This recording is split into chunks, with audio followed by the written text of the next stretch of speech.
नारायण नारायण। हाँ, प्रांजल कल का सत्संग सार सुना दो।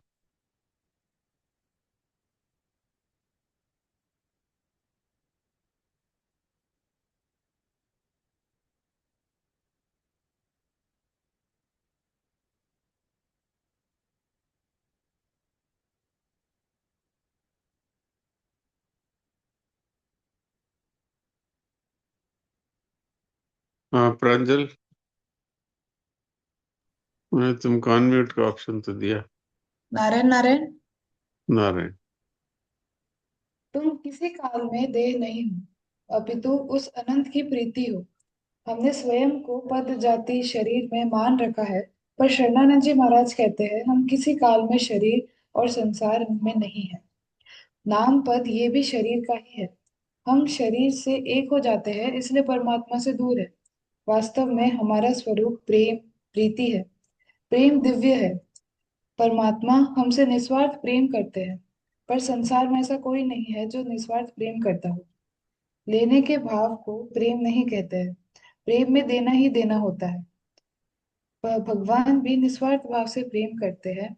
उनमें भी ममता और कामना नहीं है, तो भगवान को भी वो पसंद है जिसकी किसी प्रकार की ममता और कामना नहीं है।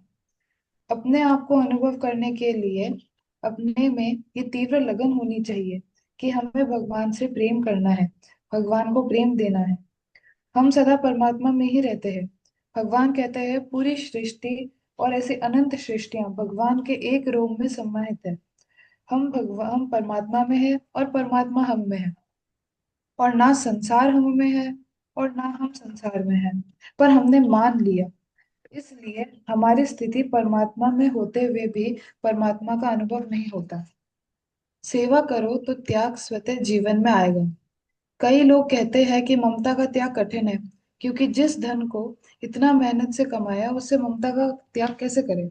इसका उपाय है कि हम अपने विवेक का आदर करें, कि जो प्रतिष्ठा जा रहा है यानी शरीर और संसार, वो आज तक किसी को मिला नहीं और मिलेगा भी नहीं। तो भी हम इसे मेरा कहते कहते मैं मान रहे हैं। मैं वही हूँ और परमात्मा भी वही के वही है, यानी परमात्मा और हम एक है। शरीर और संसार दोनों बदल रहे हैं, यानी शरीर और संसार एक है। ये सब बातें हम सुन लेते हैं और जीवन में नहीं उतारते। अभी नहीं उतारोगे तो कब उतारोगे। ये मनुष्य शरीर तो चला जाएगा, और यदि वापस मिलता है तो क्या हमें ये भारत देश मिलेगा, इसमें अच्छा परिवार मिलेगा, इसमें भी सत्संग मिलेगा, इसका पता नहीं। तो मूर्खता मत करो, ममता का त्याग करो। आज तक हमने अपने आप को देह मान रखा था, पर अब मैं देह नहीं हूँ। तो क्या हूँ? अनंत की प्रीति। इस पे चाहे विचार भी मत करो, बस स्वीकार कर लो। ये संत महात्माओं द्वारा कही गई बातें हैं। वर्तमान कार्य के द्वारा अपने प्रेमास्पद की पूजा करो और उनकी मधुर स्मृति में होकर उन्हें लाड लड़ो।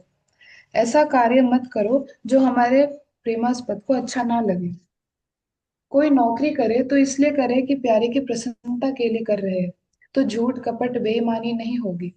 जब कार्य पूरा हो जाए तो उनकी प्रीति में हमारा स्वतः नित्यवास होगा।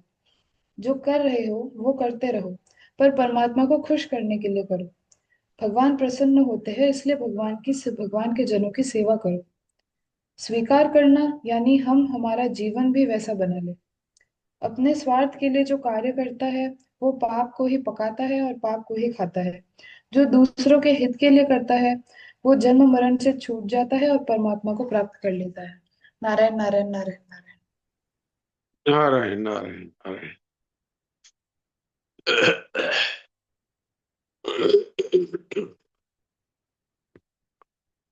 तो आज बृहस्पतिवार है, तो अभी गीता जी का पाठ करते हैं। उसके बाद गीता जी शुद्ध पाठ करने के बाद में देवकी जी सुनाएंगे मूक सत्संग नित्य योग। तो उस पर बातचीत होगी।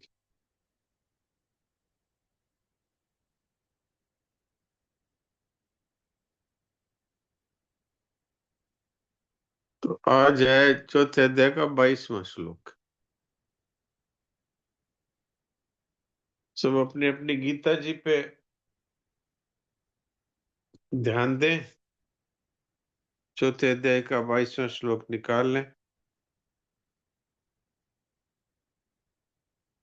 यदृच्छालाभ संतुष्टो द्वन्द्वातीतो विमत्सरः समः सिद्धावसिद्धौ च कृत्वापि न निबध्यते। यदृच्छालाभसन्तुष्टो द्वन्द्वातीतो विमत्सरः समः सिद्धावसिद्धौ च कृत्वापि न निबध्यते। जो कर्मियों की फल की इच्छा के बिना अपने आप जो कुछ मिल जाए उसमें ही संतुष्ट रहता है, तथा जो ईर्ष्या से रहित, द्वंद्वों से रहित तथा सिद्धि और असिद्धि में सम है, वह कर्म करते हुए भी उससे नहीं बंधता। अब जो इसमें पाठ करना चाहे वो हैंड रेज कर दें, तो उनमें से कुछ लोगों को मौका मिल सकता है। वेदांशी। नारायण नारायण। नारायण। यदृच्छालभसन्तुष्टो द्वन्द्वातीतो विमत्सरः समसिद्धावसिद्धौ च कृत्वापि न निबध्यते। बहुत अच्छा बोला है प्रीति। नारायण नारायण जी, सब प्रणाम कर रही हूँ। नारायण नारायण। यदृक्षालाभ संतुष्टो द्वन्द्वातीतो विमत्सरः समः सिद्धावसिद्धौ च कृत्वापि न निबध्यते। नारायण नारायण। ये द्वंदा बोला, यहाँ भी जैसे द्व है ऐसे यहाँ भी द्व है, तो द्वंद्वा तीतो विमत्सरा। ये पहला लाइन दोबारा बोलो। यदृक्षालाभ संतुष्टो द्वन्द्वातीतो विमत्सरः। अब ठीक है, अब ठीक है, अब अच्छा है। सुनील दास जी बोलिए। महाराज जी राम राम। राम राम। यदृच्छालाभसन्तुष्टो द्वन्द्वातीतो विमत्सरः समः सिद्धावासिद्धौ च कृत्वा वापि न निबध्यते। कृत्वा वापी नहीं है, कृत्वापि न निबध्यते। कृत्वा वापि न निबध्यते। कृत्वा वा दो बार नहीं है, कृत्वा वापी नहीं है, कृत्वापि न निबध्यते। कृत्वा वापि न निबध्यते। वापी नहीं है, मैं बोलता हूँ, मेरे पीछे पीछे बोलिए। कृत्वापि न निबध्यते। कृत्वापि न निबध्यते। हाँ, अब ठीक है। कृत्वापि न निबध्यते। कृत्वापि न निबध्यते। ये पी पे रुकना नहीं है ना, छोटी है ना पी। जी महाराज। कृत्वापि न निबध्यते। कृत्वापि न निबध्यते। हाँ, अब ठीक। प्रणाम महाराज जी। प्रणाम।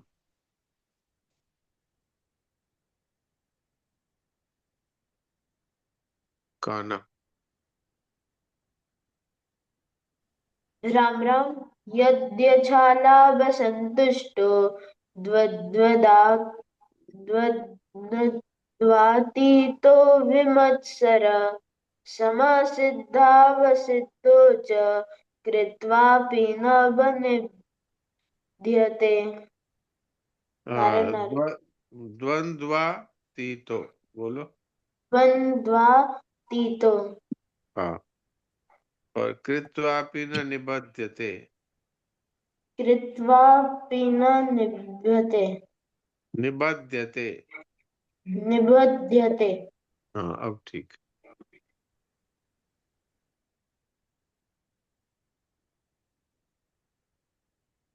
कमला।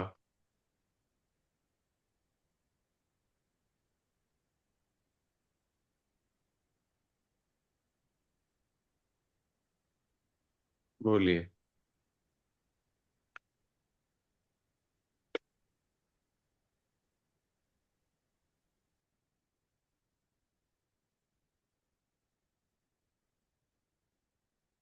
ठीक है, आज इतने लोगों को ही मौका देते हैं बस। ठीक, चलिए। महादेव की जी सुनाइए। नारायण नारायण नारायण। नारायण नारायण। बात चल रही थी मूक मूक श्रम रहित होने का प्रतीक है। जी। सत्य सर्वत्र सर्वदा ज्यों का त्यों विद्यमान है। हम्म। उससे देश काल की दूरी नहीं है। का संग श्रम साध्य नहीं है।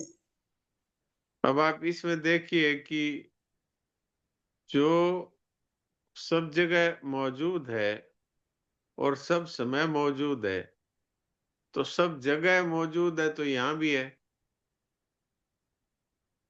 तो उसको प्राप्त करना श्रम साध्य कहाँ से हुआ? मान लो हम यहाँ बैठे हैं और वो है अमेरिका में, तो श्रम साध्य हो गया। लेकिन हम हैं वहीं पर, परमात्मा है, तो सत्य सब जगह मौजूद है। तो सत्य क्या है? परमात्मा। परमात्मा वहां भी है जहां हम बैठे हैं, और हम बैठे हैं इतना ही नहीं, ये परमात्मा सब जगह है, तो हमारे हृदय के भीतर भी वही है। और सब समय है, तो भविष्य में क्यों मिलेंगे? अभी मिलेंगे, इसी समय है। तो न तो उनसे देश की दूरी है, न काल की दूरी है, तो उसमें परिश्रम कहाँ से होगा?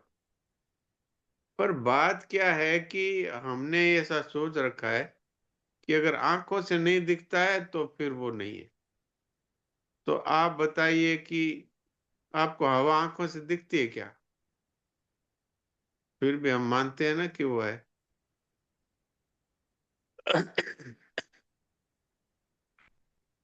तो अमेरिका में कोई व्यक्ति बैठा है, तो वो हमको आंखों से तो नहीं दिखता है, पर हम मानते हैं कि वो है। और अमेरिका में जो व्यक्ति है वो तो हम मानते हैं कि है, लेकिन जब हम जब उससे बात करना चाहते हैं तो उसके घर वाले कह देते हैं कि वो तो आज सुबह तो उनको हार्ट अटैक हो गया, तो वो तो नहीं है।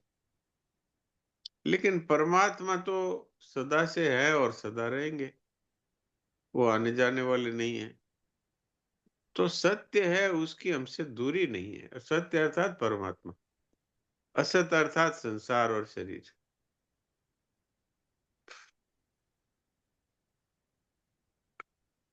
तो उसका संग श्रम साध्य नहीं है।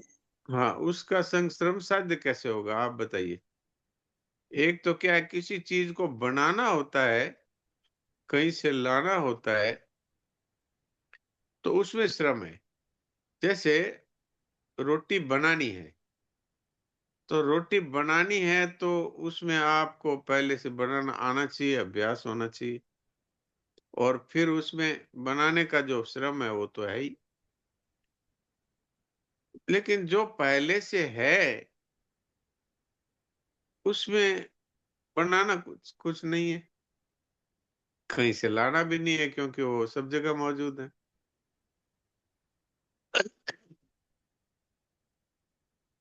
आपसे कोई कहे कि आप हैं कि नहीं है, तो हम ये कहेंगे कि ये कौन सा सवाल है, मैं तो हूं ही।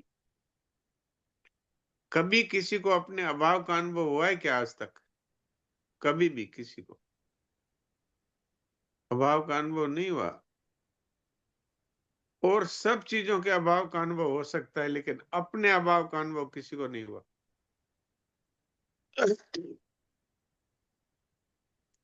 साथियों का अभाव हो सकता है, वस्तुओं का अभाव हो सकता है, धन का अभाव हो सकता है, अपने परिवारजनों में किसी का अभाव हो सकता है, लेकिन किसी को अपने अभाव का अनुभव होता है? कोई कह सकता है मैं नहीं हूं? इससे सिद्ध क्या हुआ? इससे सिद्ध हुआ कि जैसे परमात्मा का कभी अभाव नहीं होता, ऐसे हमारा भी कभी अभाव नहीं होता। आप कहेंगे मरने पे तो अभाव हो ही जाता है। मरने पे अभाव शरीर का होता है। हमारा अभाव कैसे होगा? हमारा अभाव हो गया तो इस जन्म के किए हुए कर्मों को कौन भोगेगा? दूसरे लोकों में कौन जाएगा? अगर पुण्य किए हैं तो उसके लिए स्वर्ग मिलेगा, वहां कौन जाएगा?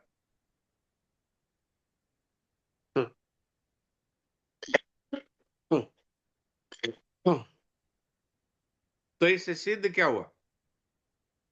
इससे सिद्ध ये हुआ कि सत्य का अभाव नहीं होता। परमात्मा सत्य है इसलिए उनका अभाव नहीं है, और हम भी सत्य है इसलिए हमारा भी अभाव नहीं है। तो जिसका कभी अभाव नहीं है उसकी प्राप्ति में कोई परिश्रम भी तो नहीं है, वो तो मौजूद है। मौजूद के लिए मौजूद से प्रेम करोगे या मौजूद का चिंतन करोगे? आप बताइए देवकी जी, मौजूद का चिंतन करेंगे या मौजूद से प्रेम करेंगे? मौजूद से तो प्रेम ही होगा, आत्मीयता होगी। हाँ, तो हम लोग क्या करते हैं? हम लोग चिंतन करते हैं, परमात्मा हाँ। का चिंतन करते हैं। अरे परमात्मा का चिंतन तो तब हो कि जब वो हो ही नहीं। जो हम्म। मौजूद नहीं हो उसका चिंतन कर सकते हैं। परमात्मा तो मौजूद है, उनसे तो प्रेम करना है।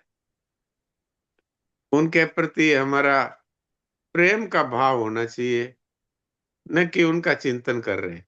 दूर हो उसका चिंतन करो, जो अभी नहीं हो उसका चिंतन करो। करुणानिधि जी महाराज ने साधन निधि में लिखा है, जी।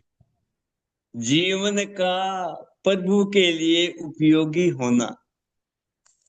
जीवन का प्रभु के लिए उपयोगी होना हाँ अर्थात सुने हुए प्रभु की अ, सुने हुए प्रभु के अस्तित्व को स्वीकार करना। हाँ हाँ, तो श्रद्धा, आप बताइए। हाँ, तो श्रद्धा आप और विश्वास करना, हाँ आत्मीयता हाँ होना। हाँ, आत्मीयता मतलब प्रेम। हाँ, हम किसी तब को कहते प्रभु हैं के लिए आप तो उपयोगी हमारे। होंगे। जी। प्रभु के लिए उपयोगी तभी होंगे। हाँ, देखिए मनुष्य है, वो संसार के लिए भी उपयोगी हो सकता है, और हाँ। स्वयं के लिए भी उपयोगी हो सकता है, और हाँ। परमात्मा के लिए भी उपयोगी हो सकता है। हाँ। ये मनुष्य में विशेषता है।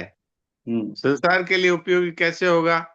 कि संसार के काम आ जाएगा, उसकी सेवा करेगा। हम्म। जैसे जो कोई किसान है तो वो इस भाव से खेती करे कि हम्म। सबके लिए अन्न उपजाना है।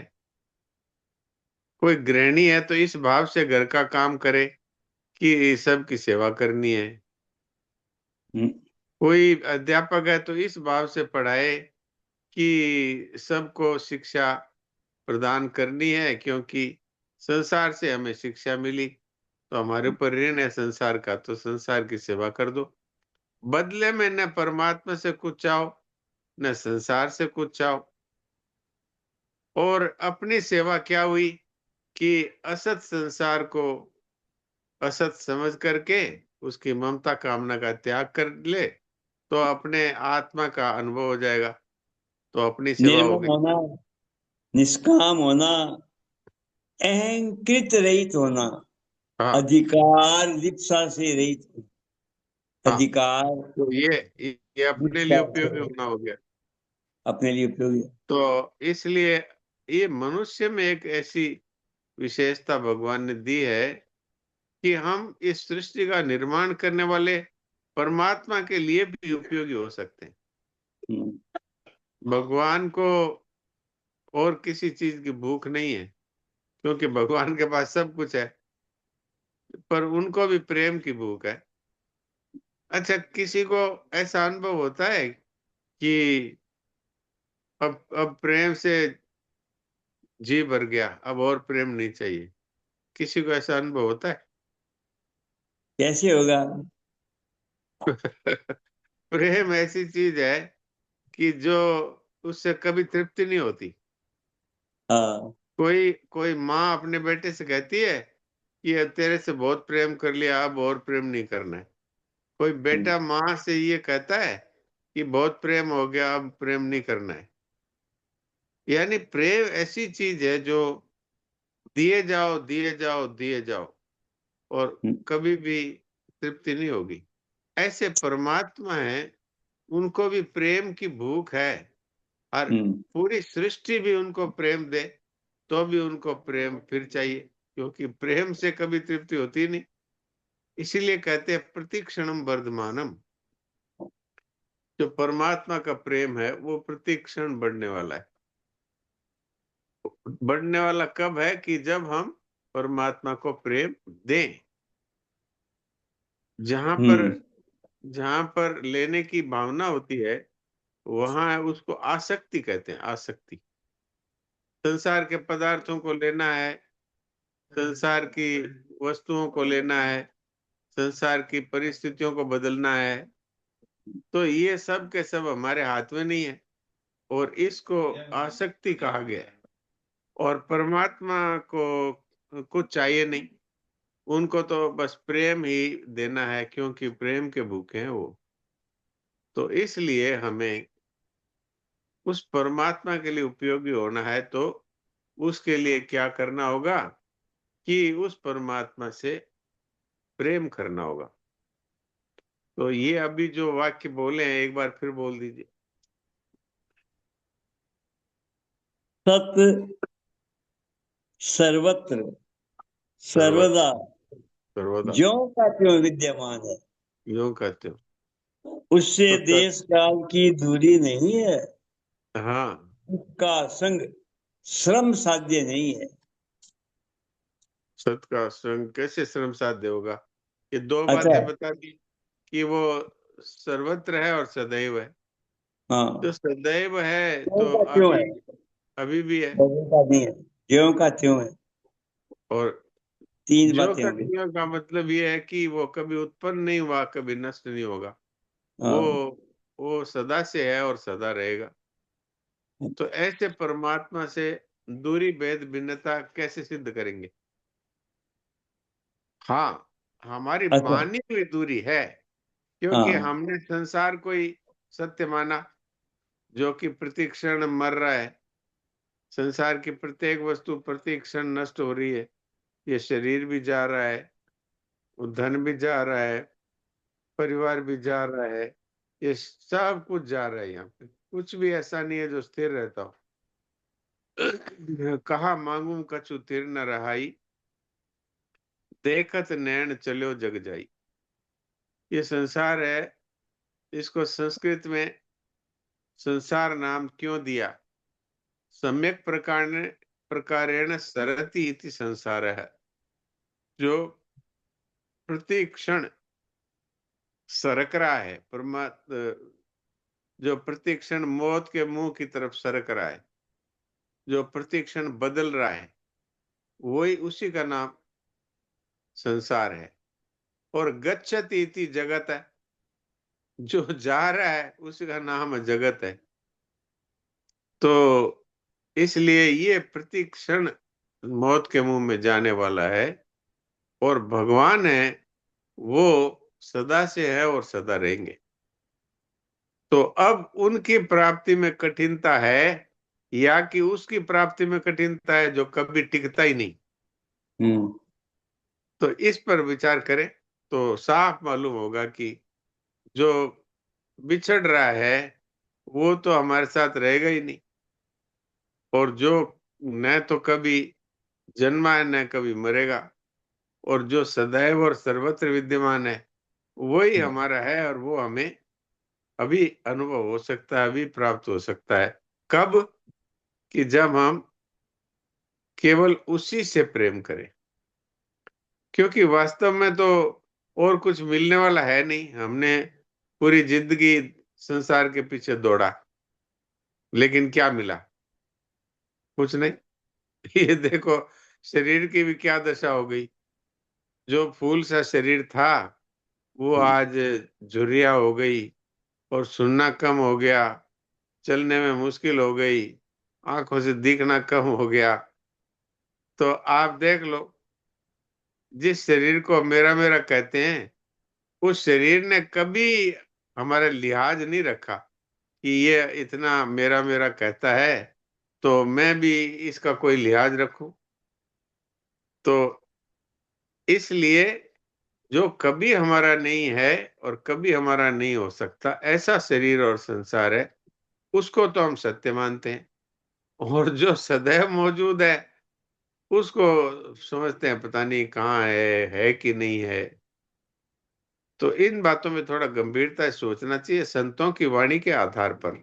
जी, आगे पढ़िए। श्रम रहित होना ही वास्तविक सत्संग का अचूक उपाय है। अब ये बात तो समझ में आती नहीं, इस पर विचार करें कि ये क्या कहना चाहते हैं। ये शरणानंद जी महाराज ये कह रहे हैं कि श्रम तो करके देख लिया, धन के पीछे भागे, बहुत श्रम किया, परिवार के पीछे भागे, बहुत श्रम किया, अवस्थाओं के पीछे भागे, बहुत श्रम किया, परिस्थितियों के पीछे भागे, बहुत श्रम किया, व्यक्तियों के पीछे भागे, बहुत श्रम किया, लेकिन न तो व्यक्ति मिले, न परिस्थितियां हमारे मनचाही हुई, न अवस्थाएं हमारे मनचाही हुई, न पदार्थ हमारे मनचाहे हमको मिले। और जो कोई मिलते हुए दिखे वो भी बिछड़ते हुए जा रहे। तो इसलिए हमें उस वस्तु की खोज करनी चाहिए कि जो सदा है, सर्वत्र है, अपना है, अपने में है और अभी है और सर्वसमर्थ है और अद्वितीय है। ये शरणानंद जी महाराज के शब्द हैं सारे। वो भगवान के लिए इन शब्दों का प्रयोग करते हैं। जो अपने हैं, अपने में है, अभी हैं, और जो सर्वसमर्थ हैं और अद्वितीय, ऐसे परमात्मा है। तो ऐसे परमात्मा को छोड़ करके ऐसे संसार के पीछे दौड़ना कि जो न सदैव है, न सर्वत्र है, न अपना है, न अपने में है और न अभी है, वो प्रत्येक क्षण जा रहा है नाश के मुंह में। तो इसलिए इसकी प्राप्ति कैसे होगी? संसार की प्राप्ति में चाहिए परिश्रम और उसमें चाहिए समय। इसमें न तो श्रम है और न देश काल की दूरी है परमात्मा की प्राप्ति में। तो कैसे मिलता है कि संसार परिश्रम करने पर भी मिले तो मिले, न मिले तो न मिले, लेकिन परमात्मा है जो विश्राम से मिलते हैं। तो विश्राम का अर्थ क्या है कि जब हम क्रियाओं से और चिंतन से रहित होकर अपने आप में झांकेंगे, तब हमें वहां परमात्मा मिलेंगे। अर्थात मूक सत्संग से परमात्मा की प्राप्ति होती है। मूक सत्संग क्या है कि जो असत संसार नष्ट हो रहा है, उस संसार से विमुख होकर के और अपने आप में स्थित होना, अर्थात क्रिया और पदार्थों की ममता कामना का त्याग करना। तब मनुष्य विश्राम पा सकता है। क्रियाओं में तो विश्राम है नहीं, पदार्थों के पीछे दौड़ने में विश्राम नहीं है। विश्राम कहाँ है? जब हम क्रिया और पदार्थ से और विमुख होकर के और अपने आप में स्थित हो जाएं, अर्थात न किसी प्रकार की क्रिया करें, न किसी प्रकार का चिंतन करें, अर्थात मूक सत्संग करें। मूक सत्संग है, वो है विश्राम प्राप्ति का अचूक उपाय, और विश्राम से परमात्मा मिलते हैं।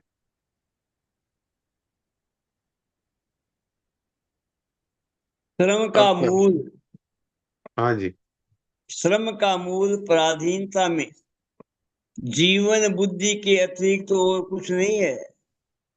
अब ये देखिए श्रम का मूल क्या है। अब आपके मान लो मन में ये इच्छा हो गई कि मेरे को एक साइकिल चाहिए। अब आपके पास पैसे नहीं है, तो आप क्या करेंगे कि किसी से मांगे, तो उसके अधीन हो गए। और नहीं मिला तो मन में बड़ी भारी तकलीफ हो गई। तो पराधीन सपने सुख नहीं। तो अगर आप संसार की कोई वस्तु चाहेंगे तो आपको श्रमित भी होना पड़ेगा और पराधीन भी होना पड़ेगा। और जिसके कछु नहीं चाहिए सो सहानपति सा। वास्तव में तो हमारे अपने लिए कुछ भी नहीं चाहिए। जो कुछ चाहिए वो शरीर के लिए चाहिए। और शरीर के निर्वाह की व्यवस्था भगवान ने पहले से कर रखी है। तो इसलिए जो चाहना करता है वो पराधीन होता है। ये बात मूल में आई। अब कुछ ही मिनट बचे हैं, इसलिए थोड़ी देर के लिए शांत हो जाए। शांत होकर मूक सत्संग करें। न कोई क्रिया करना है, न कोई चिंतन करना है। चिंतन रहित और क्रिया रहित अवस्था है, इसको कहते हैं मूक सत्संग। न अच्छा चिंतन करें न बुरा चिंतन करें। अपने आप कोई चिंतन हो जाए तो उसकी उपेक्षा कर दें, अर्थात उसको इग्नोर करें।